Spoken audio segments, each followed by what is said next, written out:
அனைவருக்கும் வணக்கம். வந்து நெல் நாற்று வந்து வெள்ளிக்கிழமை தண்ணியில் வைக்கணும். சனிக்கிழமை சாயங்காலம் அதை கரையேற்றணும். அப்புறம் ஞாயிற்றுக்கிழமை வெளியே எடுத்து அப்புறம் குழி அடிக்கிற இடத்துல ஞாயிற்றுக்கிழமை காலையில் 10 மணி போல் பாயிடணும். அது நாற்று நல்லா வளர்ந்து வரும். எத்தனை நாள்?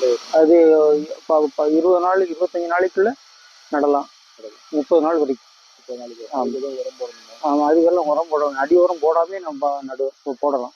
போட்டால் தலைவன்னா தலைச்சத்து வந்து அதாவது வாதமடைக்கு இலை இருக்குல்ல, அது போட்டு பாவனா நல்லபடியாக வரும்.